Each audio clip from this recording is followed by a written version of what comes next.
how does this guidance system work anyway? How is it that you even feel emotions? Well, what your emotions are the blending or not blending of your vibrational output, you in your human body, in your human personality, what you're thinking about in relationship to what your inner being, who is a larger part of you, is thinking about what you're thinking about at the same time that you're thinking about it. You're never thinking about anything that your inner being isn't right there with you, aware of what you're living, with an impression, with an attitude, with an opinion of the same subject. So, for example, when you see something or someone and you really appreciate them and you feel all swollen with that feeling of appreciation, in that appreciation, that means that your thought about whatever you're focused upon and your inner being's thought about whatever you're focused upon is so similar in vibrational nature that there's no separation between you. And the fullness of love and appreciation that you feel is the indicator of that. But if you're looking at something and you're displeased with it, you're hating it, even though by all of your documentation you have every right to do it, and maybe even strong justification for doing it, just the same, in your hatred or disapproval of whatever it is, you feel that emptying of yourself, emptying out sort of feeling that negative emotion is, which is the indicator that your inner being is not thinking the same thing about that. Now, why is that so helpful? Well, your inner being's been around a long time. It's the eternal part of you. Your inner being existed before you came into this personality. And even when you came into this personality, your inner being remained non-physically focused, aware of all that you are about, but non-physically focused, meaning pure positive energy, meaning only love energy, meaning that eternal energy that really is who you are. You said, I'll go forth into this new leading edge environment and I will sift and sort. I will live life. And through the living of my life, I will come to new awarenesses of what could be better. And your inner being said, and we will remain non-physically focused. And when you discover something more that you want to add to all of our evolutionary mix, we will follow the theme of your new idea. And we will hold ourselves in vibrational alignment with that new idea. And we will be so clear about our vibrational stance of pure positive energy plus this new thing that you are asking for, that there will be such a steady signal or beam of a vibration that when you line up with it, you'll feel it. And when you hold discord to it, you'll feel that too. And you said, what a great idea. What a wonderful guidance system that you have within you, so that you, the eternal you, can continue to find new, because if there is not someone, you, pioneer, you, out here on the leading edge, you, having new experiences, you, and coming to new conclusions and new awarenesses, then there can be no expansion. And you are doing that. You said you would. And you knew that you had guidance that would let you, once you came to a new awareness and a new conclusion, you knew that your guidance would help you to hold yourself to the new idea, because new ideas are more difficult to hold yourself in vibrational alignment with. It's much easier to just look around and offer a vibration based upon what you're observing, isn't it? So if you see good things, you say, good things. But if you see not good things, you say, not good things. And you seem to be, under those conditions, it's what we call creating by default, not doing it on purpose, not deliberate, like a cork bobbing around on a raging sea with not much control of the way you feel. Because, friends, you cannot control the conditions. And if it seems to you like you have to control these conditions so that the conditions can present to you something that will make you feel good when you observe it, first of all, can you feel how backwards that is? That's not what deliberate creating is. Deliberate creation is seeing what you don't want and therefore knowing what you do want. And even though what you don't want might be more dominant and more obvious and more easy for you to see, and more often, especially right now, when you're just seeing it, you must find a way to focus upon the solution rather than on the problem. to focus upon the answer or in the direction of the answer rather than upon the question. And as you do that, the tension in your body will release right away. And then, this is the part we love saying the most, then you get to be deliberately on your journey of unfolding, your never-ending journey, your journey of becoming more. So see how it works. If life shows you something you don't like, and you're looking at it and you don't like it, and you feel the obvious negative emotion because you don't like it. In fact, you really don't like it. And in the process of that, you've launched this rocket of desire about what you do want, and your inner being is there with what you do want, focused upon the solution, and you keep focusing on the problem, and your inner being is focused upon the solution, but you keep focusing upon the problem. You literally tear yourself apart because you said, I want this, but I'm not looking there. And when you said, I want this, your inner being said, we're looking there. We're holding this vision. We're focusing upon the solution. And because we are, and because law of attraction is responding to us, your non-physical counterpart, then your desire is attracting by virtue of your brief attention to it and your inner being's long, never-ending attention to it. Your desire is expanding. Your desire is accumulating. Your desire is becoming more. The question is, where are you in relationship to your desire?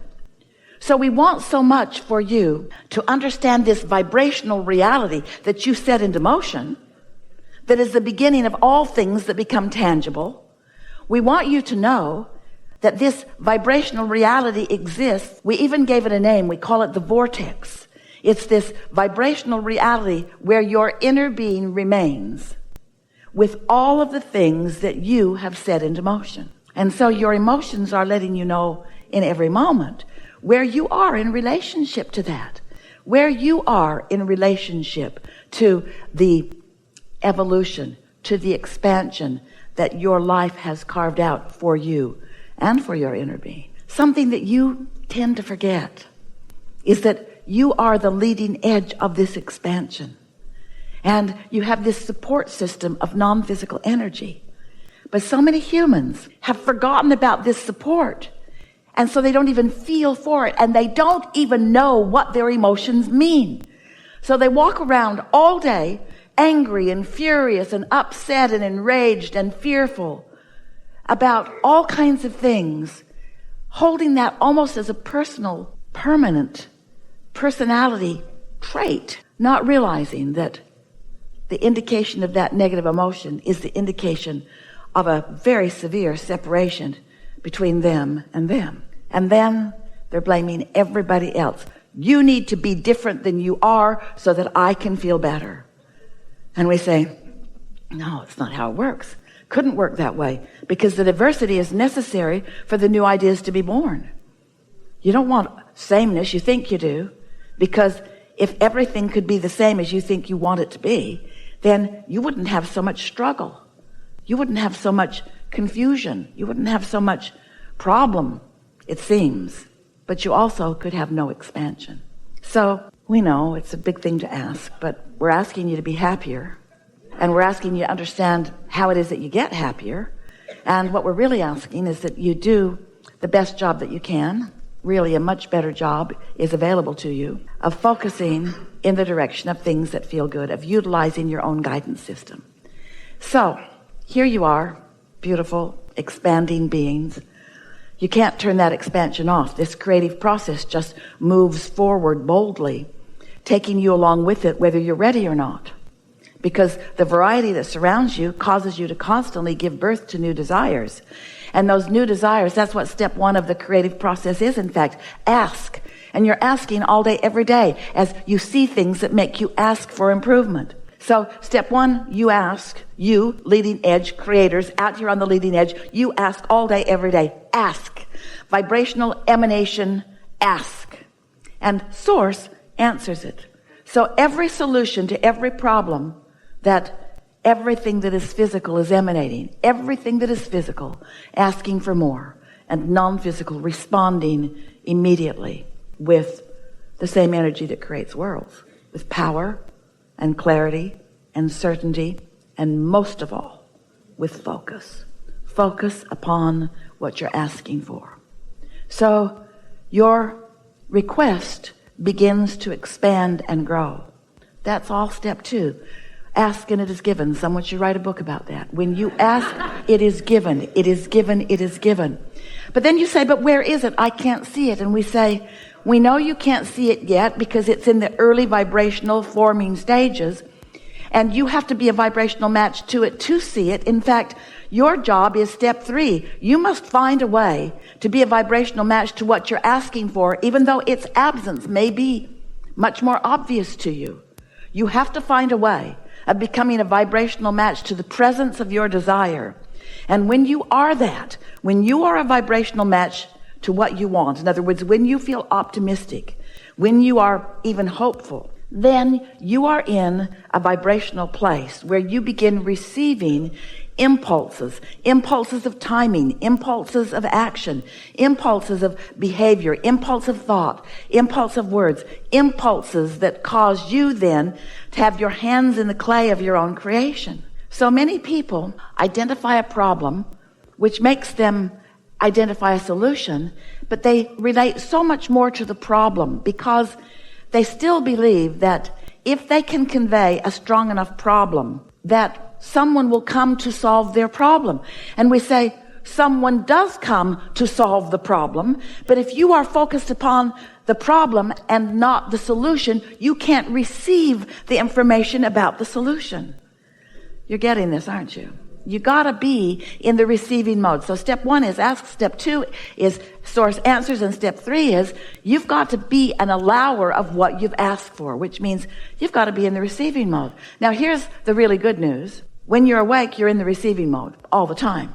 But the question is, what channel are you receiving from? Are you receiving from the spin-off of man's conscious thought? Are you receiving from the channel of CNN or Fox News, or what are you receiving? What are you receiving? Are you receiving from those who are worried about a lot of things? Are you receiving from your mother who wanted to protect you from everything? Are you receiving from the protesters? What are you synced up with vibrationally? What are you a vibrational match to? Are you a vibrational match to Source, who heard your question clearly, who knows the answer clearly, who is broadcasting a clear signal that through your path of least resistance you will hear? Through your path of least resistance you will hear an answer that is being broadcast to you that you will decipher through the mind field of your own beliefs. What a description of the path of least resistance that is.